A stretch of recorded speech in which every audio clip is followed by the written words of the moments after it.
ছয় দফা দাবি আদায় না হওয়া পর্যন্ত রাজপথ ছাড়বে না বলে ঘোষণা দিয়েছে আন্দোলনরত বাংলাদেশ পলিটেকনিক ইনস্টিটিউটের শিক্ষার্থীরা। শুক্রবার বাদ জুমা রাজধানীর তেজগাঁও এলাকায় কাফন মিছিল শেষে এই ঘোষণা দেন তারা। এ সময় নিষিদ্ধ ঘোষিত সংগঠন ছাত্রলীগে আন্দোলনকে ভিন্ন খাতে নেওয়ার চেষ্টা করছে বলে অভিযোগ করেন শিক্ষার্থী প্রতিনিধিরা। তবে তাদের সেই চেষ্টা সফল হবে না বলেও জানান তারা। আরও জানাচ্ছেন মহসিন কবির। বাদ জুমা পলিটেকনিক হল মসজিদের সামনে কাফনের কাপড় পরে এবং মাথায় সাদা কাপড় বেঁধে পূর্ব ঘোষিত কাফন মিছিল শুরু করে শিক্ষার্থীরা। ৬ দফা দাবি আদায়ের লক্ষ্যে নানা স্লোগান দেন শিক্ষার্থীরা। মিছিলটি তেজগাঁওয়ের বিভিন্ন সড়ক প্রদক্ষিণ করে, পরে প্রধান সড়ক হয়ে তেজগাঁও পলিটেকনিক ইনস্টিটিউটের গেইটে গিয়ে শেষ হয়। দাবিগুলোর যৌক্তিকতা তুলে ধরে শিক্ষার্থীরা বলেন, সরকার তাদের ন্যায্য দাবি মেনে নিতে গড়িমসি করছে। আমাদের প্রথম দাবিটা হলো জুনিয়র ইন্সট্রাক্টর পদে ক্রাফটদের যে পদোন্নতি রায় দিয়েছে আদালত, সেটা সম্পূর্ণ বাতিল করতে হবে। আমরা চাই আমাদের টেকের জায়গায় টেক থাকবে, নন টেকের জায়গায় নন টেক থাকবে।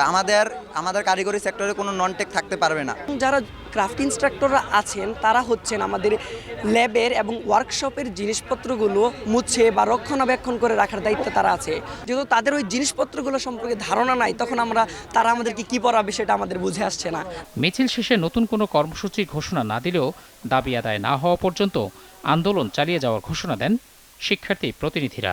আমরা সরকার পক্ষের প্রতি সম্মান রেখে গত রেল অবরোধ আমরা প্রত্যাখ্যান করে অথবা স্থগিত করে বৈঠকে গিয়েছিলাম, সেই বিষয়টা আর আমরা ঘটাবো না। আন্দোলন চলমান থাকবে। আন্দোলনের পাশাপাশি যদি বৈঠকের প্রস্তাব দেওয়া হয়, বৈঠক চাওয়া হয় যে কিভাবে কাজ করা যায়, সেই সুযোগ ছাত্র সমাজ অবশ্যই দিবে। এ সময় কুমিল্লায় শিক্ষার্থীদের ওপর সেনাবাহিনীর হামলায় তৃতীয় পক্ষের উস্কানি রয়েছে বলে অভিযোগ করেন শিক্ষার্থীরা। একই সঙ্গে এই আন্দোলনে নিষিদ্ধ ঘোষিত সংগঠন ছাত্রলীগ খোলা পানিতে মাছ শিকারের চেষ্টা করছে বলেও অভিযোগ করেন তারা। যারা ছাত্রলীগ নিষিদ্ধ সংগঠন বিভিন্নভাবে উস্কে দিচ্ছে আমাদের ভাইদের এবং দেশের পরিবেশ অস্থিতিশীল করার পায়তারা করছে, ছাত্রলীগকে যদি আবারও পুনরায় দমন করতে হয়, সেটা আমরা সর্বোচ্চ প্রস্তুতি নিয়ে তাদেরকে দমন করব।